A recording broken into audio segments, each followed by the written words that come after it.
लाडके नगरपालिकेचे उमेदवार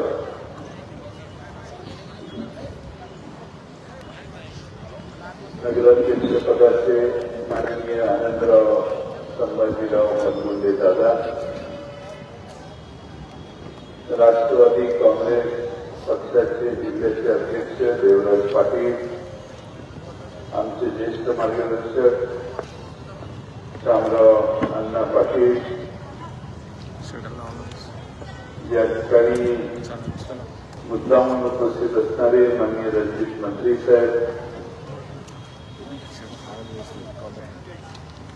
तालुक्याचे अध्यक्ष विजय बापू पाटील, शहराचे अध्यक्ष शहाजी पाटील, पैलवान भगवानराव पाटील, जाधव, राजेंद्र शिंदे, सुष्मिताताई जाधव, पुष्पलताताई खरात, रोजाताई केणीकर, धनंजय कुलकर्णी, सुनीता देशमाने, मुनील पटवेकर, सुरेंद्र पाटील, संदीप पाटील, सुभाष सूर्यवंशी, दादासाहेब पाटील, अरुण कांबळे, संभाजीराव कचरे, अशोक उरणकर, विनायक पाटील, संजय पाटील, युवराज पाटील, डॉक्टर अशोक पाटील, मार्केट कमिटीचे अध्यक्ष हनुमंतराव माळी, अनिल पावणे, अरुणादेवी पाटील,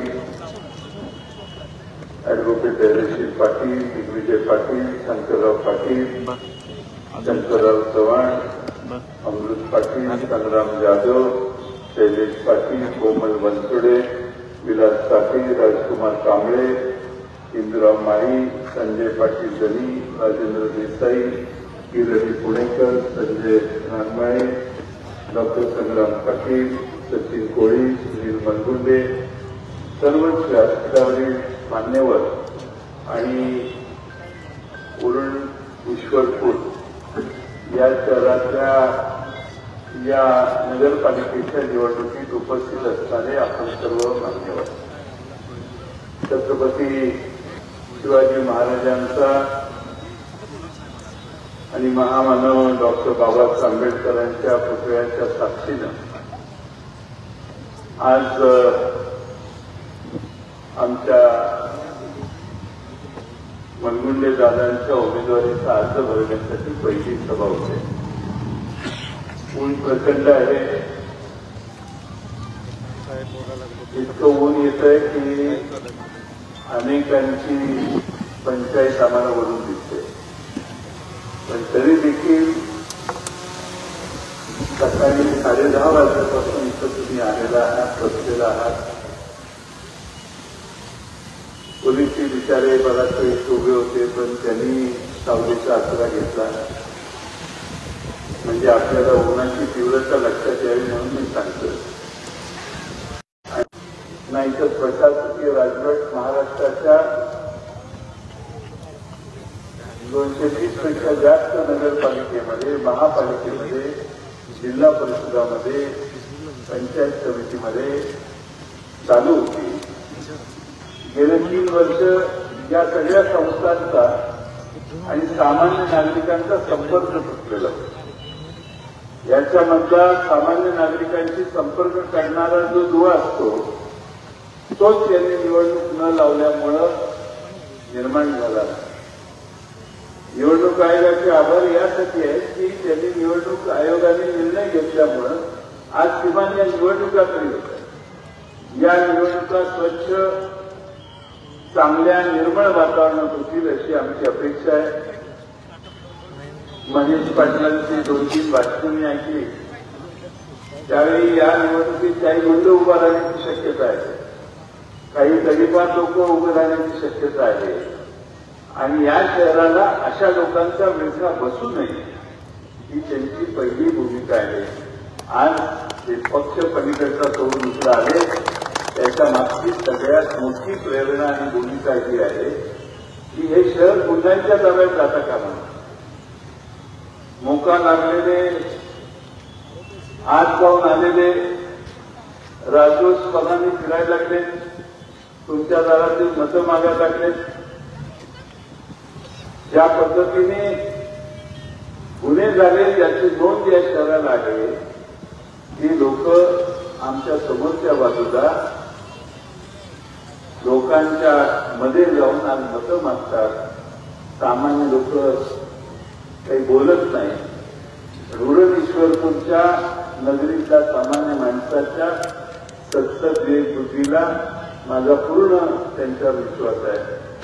हे शहर गुंडांच्या ताब्यात मोक्यात आत गेलेले, बाहेर आलेले, काही वर्ष आत राहिलेले यांचा प्रभाव या शहरावर पडणार नाही याची काळजी या निवडणुकीत मतदानाच्या रूपाने रुरल ईश्वरपूरकर होती असा मला पहिला विश्वास आहे. खरं म्हणजे मागच्या 8-9 वर्षापूर्वी निवडणुका झाल्या. त्याच्या आधी या शहरामध्ये भुयारी गटाराची योजना मी मंजूर करू. या शहरामध्ये 24 तास पाणी यावं म्हणून भूमिका आणि मंजुरी त्यावेळी मी आली. परंतु दुर्दैवाने त्याला आलेला निधी आणि त्यानंतर रस्त्याचा निधी आपण 29 कोटी रुपये रस्त्याला या शहरात आणले आणि तेव्हा त्याच्या व्याजावर बरेच कोटी रुपये झाले. या शहराला युतीचं सरकार आल्यानंतर भुयारी गटाराचं काम पूर्ण करण्यासाठी ज्यांना सरकार सत्ता तुम्ही दिली त्यांना भुयारी गटाराचं काम पूर्ण करता आलं. भुयारी गटारासाठी पैसे आणता आले. मी आणलेले 29 कोटी रुपयाचा व्याजासकट वापर करून भुयारी गटाराची कामं काही काळ चालू ठेवली. पण एसपीपीच्या 2 जागा घेता आल्या नाहीत म्हणून त्यांच्याच सरकारने, युतीच्याच सरकारने भुयारी गटाराच्या कामावर स्टे आणला. तो स्टे यांना उठवता आला असता तर आतापर्यंत भुयारी गटाराची योजना पूर्ण झाली असती. स्टे का आला तर 2 एसटीपीच्या जागा घ्यायच्या मध्ये देखील यांना यश मिळालं. आज या रस्त्याची भुयारी गटाराच्या दरम्यानची अवस्था 21 साली काय होती? या शहरातलाच देगलूरमध्ये एका तरुणाचा मृत्यू झाला. या शहराने त्या काळामध्ये देगलूरला तोंड दिलं, मलेरियाला तोंड दिलं, सगळ्या प्रकारच्या तापांना या शहराने तोंड दिलं. का? या शहरात डासांचं प्रमाण जास्त झालं. भुयारी गटाराचं काम चालू होतं. जमिनीखालच्या पाईपलाईन डिस्टर्ब करत त्या माणसाने काम केलं. आमच्या शहरात आम्ही आणलेलं पाणी 25% विकवायला लागलं, 30% विकवायला लागलं आणि पाण्याचा तुटवडा या शहरात वाटायला लागला. दरम्यान लोकसंख्या वाढली, शहर वाढलं आणि त्याचाही परिणाम आणखी डबल झाला आणि या शहरवासियांना आपल्या नळाला येणारं हमखास स्वच्छ बिस्लरीच्या पाण्यासारखं पाणी गढूळ देखील व्हायला लागलं. त्या सगळ्या समस्येला रुरल ईश्वरपूरकरांनी तोड दिलं. रुरल ईश्वरपूरमध्ये पाण्याच्या योजना 24 तास देणं, या शहराचे रस्ते, पाण्याची योजना आणि भुयारी गटाराचं काम झाल्यावर उत्तमपणाने पुन्हा बांधून घेणं, ही भूमिका आमचं सरकार होतं आणि आमच्या हातात नगरपालिका होती त्यावेळी आम्ही मांडली होती.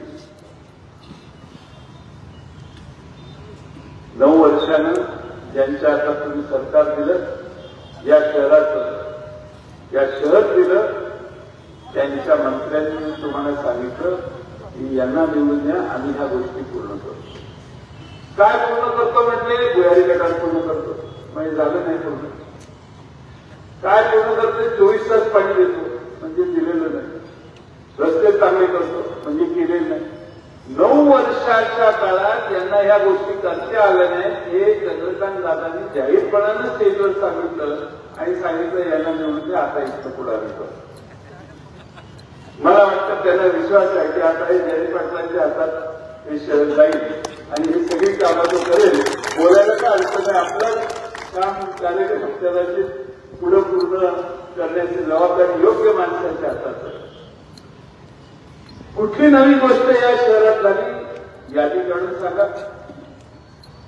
विजय भाऊंच्या काळामध्ये या गोष्टी उत्तमपणे त्या सर्व बाग बगीच्यांची वासनात लागली. मेंटेनन्स नाही. त्या सीओना 10 वेळा फोन करून अहो किमान हिरवं तरी दिसावं गार्डन, काहीतरी पाण्याची व्यवस्था करायला सांगितलं. मधल्या काळात थोडंसं पाणी मारायची व्यवस्था झाली. या शहरवासियांच्या अनेक समस्यांकडे दुर्लक्ष झालं. तिकडं टकलाई नगरपर्यंत आपला जो भाग आहे तिकडं मला आपल्या जाधवताई अडवून म्हणायच्या पाणी आलेलं नाही, कुसुमताई त्यावेळी. त्यानंतर टकलाई नगर पासून या शहराच्या अगदी आंबेडकर नगरापर्यंत, आंबेडकर नाक्यापर्यंत सगळीकडं पहिल्या मजल्यावर दुसऱ्या मजल्यावर पाणी चढेल एवढी पाण्याची योजना आम्ही केली. वास्तविकता पाण्याची योजना दुरुस्त व्हायला पाहिजे आणि अतिरिक्त वाढीव लोकसंख्येला या शहरात पाणी यायला पाहिजे. मधल्या काळात सीओशी बसून अतिरिक्त पाण्याचा प्रस्ताव आम्ही राज्य सरकारला पाठवायची व्यवस्था केली. आज दुर्दैवाने राज्य सरकारची परिस्थिती अशी आहे की 52,000 योजना केंद्र सरकारच्या मदतीने पूर्ण करणार होते. काहीतरी 25 का 28,000 योजना पूर्ण झाल्या. उरलेल्या योजनांसाठी केंद्र सरकारने हात झटकलाय. आता राज्याने करावं म्हणून सांगितलंय. आता आपल्या समोर ही जबाबदारी आहे की ही पाण्याची योजना व्यवस्थितपणाने पुन्हा ऑगमेंटेशन, जी वाढीव लोकसंख्या आहे त्याचा विचार करून आपल्याला नव्यानं ऍडिशनल पाणी आणावं लागेल. त्याचा प्रस्ताव यापूर्वी आम्ही राज्य सरकारला दिलेला आहे. हा खरं म्हणजे अनेक प्रश्न आहेत. पण महाराष्ट्रामध्ये नगरपालिकेच्या निवडणुका झाल्या आणि महाराष्ट्रात पहिल्यांदा महाविकास आघाडीचा आणि राष्ट्रवादी शरदचंद्र पवार पक्षाचा उमेदवार नगराध्यक्षपदाचा पहिल्यांदा घोषित झाला, तो म्हणजे आनंदराव मुलगुंडे. आमच्या मनीषाताई रोटेंचं ऑफिशियल नाव बोलवून तरी चर्चा करायची होती. त्यावेळी जरा लवकर घोषणा करून दादाला फिरायला मोकळीक द्यावी आणि आपण बाकीच्या चर्चा करायला निवांत बसू म्हणून आम्ही घोषणा केली. मुलगुंडे दादांनी कामाला सुरुवात केली. परवा मी इकडंच कुठेतरी जात होतो, मुलगुंडे दादा सुधारून निघाले. आणि अजून एके ठिकाणी त्यांच्या विजय कुंभारांच्या घरी गेलो. मुलगुंडे दादा बाहेर येताना स्कूटरवर बसला. त्यांचा दादा मला थोडा काँग्रेस कमिटी आणि मग दादांच्या मागे काँग्रेस कमिटीत पोचलो. अतिशय सेफ ड्रायव्हिंग आहे, काही प्रॉब्लेम नाही. हे शहर ते चांगलं चालवतील असा माझ्या मनात पूर्ण विश्वास आहे. हे यासाठी सांगतोय की तुम्ही सगळ्यांनी एका स्वच्छ प्रतिमा असलेल्या, संयमी, सच्चेपणा असणारा, संभाजी मुलगुंडे साहेबांच्या वेळेपासून या घरानं पार्टीशी निष्ठाच ठेवलेली आहे. अशा निष्ठावंताला यावेळी तिकीट देण्याचा निर्णय आपण केला. लोकांच्या मनातला उमेदवार दिला.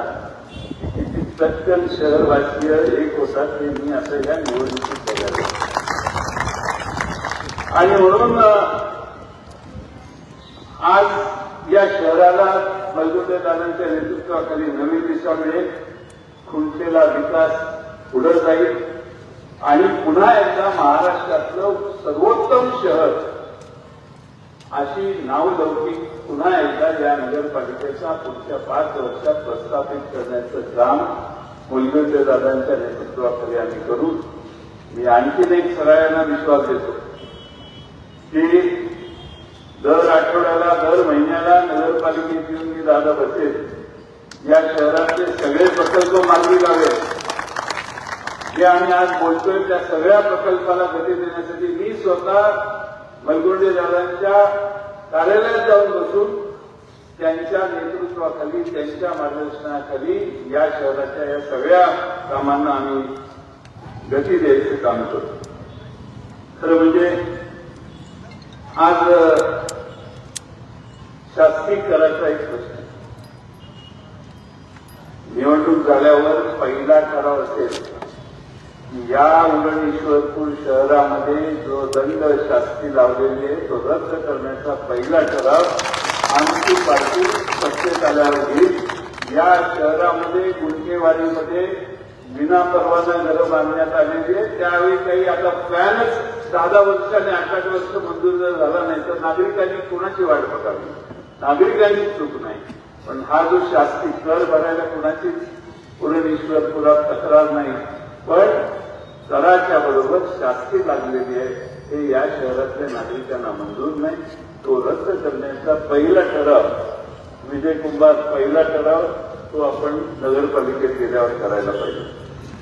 आज खरं म्हणजे 9 वर्ष सत्ता उपभोगलेली आहे आणि या शहरात आता सत्तेची माणसं आल्यावर माणसं काही बोलत नाहीत, पण हळूच काय म्हणतात लोक, शहर विचारतं रोज आम्हाला, शहर विचारतं रोज आम्हाला, माझा मार्ग कुठे, म्हणजे रस्ता कुठे, माझं उद्यान कुठे आहे. शब्दांनी नव्हे कर्मांनी, शब्दांनी नव्हे कर्मांनी विकासाची खरी दिशा कुठे आहे. नुसतंच बोलगेवेपणा चालू आहे. 9 वर्ष या शहराला काय मिळालं नाही. 2.5 वर्ष सत्ता माझ्याकडे आली, ताकारीचा रस्ता मी केला, इकडं कोल्हापूरला जाणारा वाघवाडीकडे जाणारा रस्ता मी केला,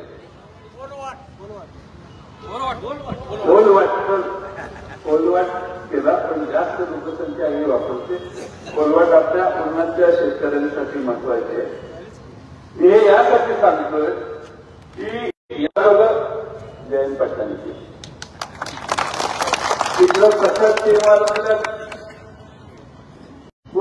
पुतळ्यांच्यासाठी आणि छत्रपती शिवाजी महाराजांच्यासाठी विजयभाऊंची आज आम्हाला आठवण होते की ज्या नेत्यांना दूरदर्शीपणाने हे दोन्ही पुतळ्यांसाठी पूर्ण वेळ खुर्ची टाकून इथं बसायचे काम कसं चालले बघायचं.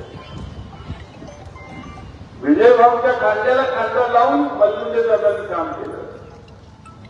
त्या वलमुंडे दादांच्या नेतृत्वाखाली आम्ही परवा लोकशाही रत्नाभाऊ साठेंच्या पुतळ्याचं भूमिपूजन केलं आणि वलमुंडे दादांच्या अध्यक्षतेखाली आम्ही पुण्यश्लोक अहिल्यादेवी होळकरांच्या पुतळ्याची समिती करून त्यासाठी मार्गक्रमण करतोय. कशा पद्धतीचा पुतळा असला पाहिजे हे बघायचं काम आता सांगली महानगरपालिकेत परवा अहिल्यादेवी होळकरांचा पुण्यश्लोक अहिल्यादेवी होळकरांचा अश्वारूढ पुतळा मी आपल्या 2.5 वर्षाच्या काळात त्या चौकाचं सुशोभीकरण, त्याला निधी, त्याचे सगळे कामं करण्याचं काम आमचे तिथे आबा सरगर म्हणून नगरसेवक आहेत त्यांचा पुढाकारानं आम्ही तिथं केला. तर तिथल्या समितीचे अध्यक्ष आहेत. पुतळा आलाय, पुतळा बसवलाय, तर त्याचं उद्घाटन नवं सरकार आलंय ते त्यांची लोक करतील. सगळे तिथे सर्व पक्ष होईल, काय होईल ते. पण या शहरामध्ये पुण्यश्लोक अहिल्यादेवी होळकरांचा देखील तेवढाच जबाबदार पुतळा करण्याचं काम भविष्य काळात आपण सगळे करणार आहोत. खरं म्हणजे आपल्या अनेक समस्या आहेत, त्या सगळ्यांच्या प्रचाराच्या दरम्यान बोलू. समस्येला तर तुम्ही दोष देताय आणि उन्हालाही दोष देताय. तुम्ही म्हणाले समस्या लवकर संपवा, कारण आम्हाला ह्या सगळ्या पाठ आहे. नागरिकांना इथल्या गावातल्या समस्या सगळ्यांना पाठ आहे. सगळ्यांनी भोगलेलं आहे, सोसलेलं आहे, त्रास झालाय. घरात डेंग्यू मलेरिया तोंड देण्यासाठी प्रत्येकाच्या घरातले 10-15 हजार रुपये हे डॉक्टरला खर्च झालेले आहेत. असं 10 घरातली 3 घरं 4 घरं अशी आहेत की डेंग्यू झालाय माणूस, चिकनगुनिया झालाय माणूस ऍडमिट, डेंग्यूला माणूस ऍडमिट, मलेरिया झाला माणूस ऍडमिट. एका हॉस्पिटलमध्ये गेल्यावर 10-15 हजाराच्या आत काही बी झालं नाही. आता निवडणुका आल्यावर काही हॉस्पिटल मोफत करतात, पण त्यावेळी काही जेव्हा या शहरात मलेरिया डेंग्यू आणि होतं त्यावेळी काही कुठलं हॉस्पिटल मोफत काही कोणाला देत नव्हतं. आज खरं म्हणजे उरणेश्वरपूर हे नाव करताना इस्लामपूरचं नाव ईश्वरपूर केलं आमचे बाळासाहेब पाटील धनी इथं उपोषणाला बसले का? तर पूर्णाचं नाव हे सरकार नसतं. उपोषण केल्यावर 2 मंत्री आल्याने सांगितलं उद्या करतो, परवाच कॅबिनेट आहे. लक्षात आल्यावर मी जेवढे पुण्याच्या आणि मुंबईच्या मध्ये होते, प्रवासात होते, त्यांना म्हणते या राज्यपालांची भेट मिळाली, भेटू. आम्ही 7-8 जण गेलो. नाना तुम्ही होता. आम्ही निवेदन दिलं. राज्यपाल म्हणले ताबडतोब सांगतो म्हटले राज्य सरकारला उरण ईश्वरपूरचाच प्रस्ताव दिलेला जायला पाहिजे. त्याच्या आधी ईश्वरपूरचा प्रस्ताव गेला. राज्यपालांनी ते निर्देश दिले असते. आम्ही भेटलो आणि ते राज्यपाल, या राज्याचे राज्यपाल देशाचे उपराष्ट्रपती झाले. शहाजी बापू खंडेराव नाना भेटल्या, त्याला किती मोठा लाभ झाला होता. त्यामुळं ईश्वरपुराला आधी उरण नाव जोडायचं गॅजेट इलेक्शन आलं. इलेक्शन शिवाय काहीही सत्तेत असणाऱ्या लोकांना सुचत नाही. इलेक्शन आले की जागे होतात, इलेक्शन गेले की विसरतात. आणि म्हणून या निवडणुकांच्या आधी एक गॅजेट राज्य सरकारने काढलं. पण जेव्हा या ईश्वरपूरच्या नावात Uran Ishwarpur pin code number अमुक असं पोस्टाचं फायनल ऑर्डर होईल, त्यावेळी नकाशावर उरण ईश्वरपूरमध्ये पूर्णाचं नाव समाविष्ट होईल. पूर्णाच्या लोकांची दिशाभूल करायची गरज नाही. महाराष्ट्रातून देशातून कुठला टपाल असं असेल तर ते पिन कोडवर येतं.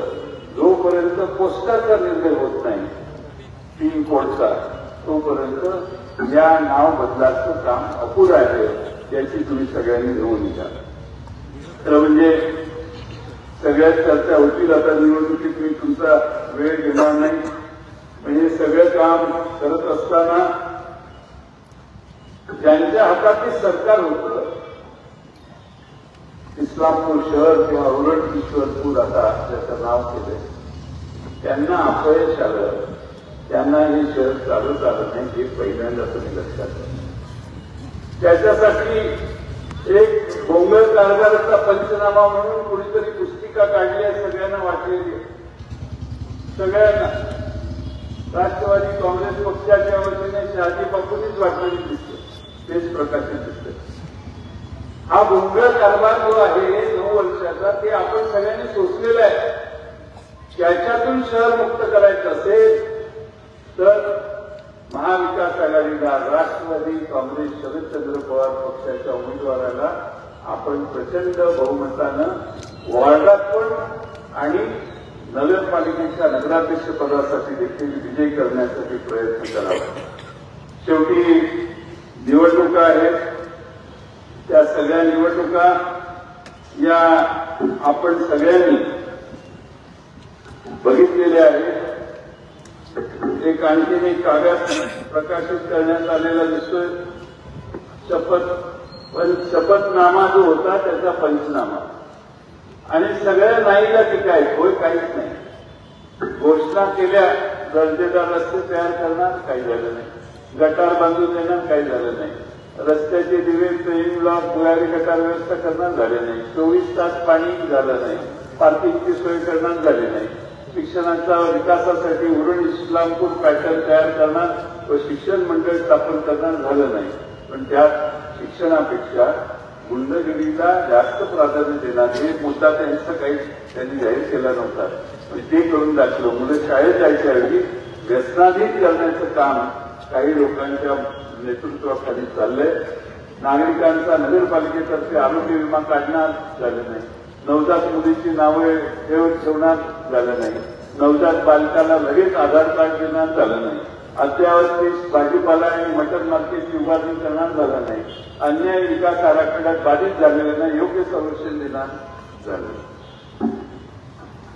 तुम्हीच विचार करा. या सगळ्या गोष्टी पुढच्या 5 वर्षात करण्यासाठी प्रत्येक वॉर्डामध्ये सक्षम उमेदवार देणे आणि नगरपालिकेच्या नगराध्यक्ष पदासाठी आमच्या आनंदराव मनोहरेंना विजयी करण्यासाठी आपण कटिबद्ध होऊ. मी महेश पाटील आणि विजय कुंभार आणि एल.एन. शहा शेट्टी यांचं आणि अरुण सिंगसाहेब यांचं पक्षात स्वागत करतो. आपल्या सगळ्यांना माझी विनंती आहे की प्रत्येक प्रभागामध्ये 2च उमेदवार आहेत, एक स्त्री आणि पुरुष. काही ठिकाणी तुमच्या मनासारखं होईल, काही ठिकाणी होणार नाही. आजपासून आम्ही निर्णय करू आणि उद्या त्याची घोषणा योग्य वेळी होईल. माझी विनंती आहे की कितीतरी तास याच्यावर आम्ही खर्च केले. सगळ्यात कॉन्सचा विचार करून निर्णय ज्यावेळी होतो त्यावेळी आपल्याकडे जे ऑप्शन असतात त्याचा बेस्ट ऑप्शन चूज करतो. म्हणजे कुणाला मिळाली नाही गैरसमज करू नका की तुमची उमेदवारी रिजेक्ट झालेली. तुम्ही सगळ्यांनी उमेदवारीसाठी अर्ज केले, त्या सगळ्यांचे मी आभार मानतो. मी प्रत्येकाला व्यक्तिगत भेटलेलो आहे, सगळ्यांशी चर्चा केलेली आहे आणि माझी विनंती आहे की निर्णय जाहीर झाल्यावर सर्वांनी पक्षाच्या कामासाठी झोकून द्या. हे शहर दुरुस्त करण्यासाठी तुमच्या मनासारखा एखादा उमेदवार नसेल तरी मला माझी जबाबदारी असेल, मला माफ करा. पण सगळ्यांनी म्हणून ताकदीनं या शहरावर आलेलं हे अरिष्ट दूर करण्यासाठी, या शहरावर 9 वर्ष जे संकट आलेलं होतं ते दूर करण्यासाठी या निवडणुकीचा फायदा आपल्याला होईल असा विश्वास मी या निमित्ताने व्यक्त करतो. पुन्हा एकदा उन्हाची वेळ असताना सावली तर अनेक जण आहेत, पण उन्हात पण बरीच लोक थांबलेली. ऊन आलं की माणसं जातात, सावली आली की माणसं गोळा होतात. सध्या आम्ही उन्हात आहे, त्यामुळं उन्हाची संख्या देखील एवढी मोठी असणं ही काही सोपं काम नाही. पण या शहरामध्ये अनेक लोक बेघर आहेत. आमच्या काळात आम्ही घरकुलाची योजना आणली, अनेकांना घरं मिळाली. ज्यांनी या शहरामध्ये घरकुलं नाही त्यांनी अर्ज केलाय नगरपालिकेकडे. त्यांना न्याय देण्यासाठी जसं मी शास्ती कर रद्द करण्याचा पहिला ठराव आम्ही निवडून आले असं सांगितलं, तसाच दुसरा प्रयत्न आमचा प्रामुख्यानं राहील, तो म्हणजे घरकुलासाठी जागा मिळवणे आणि घरकुल उभा करण्याचे प्रस्ताव देणे. आणि या शहरातल्या प्रत्येकाला असं उन्हात पावसात थंडीत बाहेर झोपावं लागणार नाही किंवा भाड्याच्या घरात राहावं लागणार नाही. त्यांना त्यांच्या हक्काचं घर देण्याचं काम देखील पुढच्या 5 वर्षात करायचंय. आणि प्रचंड ताकीद केल्यावर एकसंघपणाने ही नगरपालिका चालली तर आपण पुढे जाऊ. पुढच्या बाजूला अनेक गट आहेत, एवढे गट आहेत आणि काही मुलांचा नगर त्या उमेदवारीवर प्रभाव पडायला लागला. त्यामुळे अनेक गट आहेत, त्या गटांच्या मध्ये जागा वाटपात एकमत होईना झाले, जागा वाटपाचे निर्णय होईना झाले. एक नाही 3 पक्ष एकत्रितपणानं बसून देखील जागा वाटपाचं जमना झाले. काय होईल ते त्यांना लक्षात. पण आम्ही एकसंघपणाने आज आमचं पॅनल उद्या जाहीर होईल. एकसंघपणाने आमच्या मनगुंडे दादांच्या तुतारीच्या मागं आपण सगळ्यांनी उभा राहायचंय. वॉर्डात तुतारी घराघरापर्यंत पोचली पाहिजे आणि त्यासाठी आपण एकसंघपणाने काम करायला सुरुवात करू. तुतारी हे आपलं चिन्ह आहे. आमचं मनीषाताईंशी बोलणं झाल्यावर तो निर्णय होईल. बहुतेक सगळीकडे तुतारी हे चिन्ह आहे. ते चिन्ह शेवटपर्यंत पोहोचवण्यासाठी प्रभावीपणाने काम करावं आणि घरात जाऊन रस्त्यावरचा प्रचार कमी करा आणि घरातला प्रचार जास्त करा आणि आपल्या वॉर्डाला विजयी करण्यासाठी, या शहराला पुन्हा एकदा पूर्ववत दुरुस्त करण्यासाठी आणि महाराष्ट्रातलं एक आदर्श शहर म्हणून या शहराला पुढे आणण्याचं काम मनगुंडे दादांच्या नेतृत्वाखाली करण्यासाठी तुम्हा सर्वांचा आशीर्वाद त्यांना द्या, एवढीच अपेक्षा या निमित्तानं करतो. अनेक सभा होतील त्यावेळी आणखीन पुढचं बोलू, पण तुम्ही सगळे तुमचं व्याप सोडून सकाळच्या वेळी या ठिकाणी रविवारच्या वेळी घराच्या बाहेर रणजितदादा मंत्री आले म्हणजे मी या नादाला फारसं न लागता आपलं एक मार्गी त्यांनी जीवन पद्धती अनुसरली आहे. त्यांच्यासारखे अनेक लोक आहेत की त्यांनी आज पुन्हा तानात इथं सकाळी 10:30 वाजल्यापासून हजेरी लावली. त्या प्रत्येकाचे मी आभार मानतो. तुमचे कष्ट वाया जाणार नाही हा विश्वास त्या निमित्ताने देतो आणि माझं लांबलेलं भाषण पूर्ण करतो. धन्यवाद.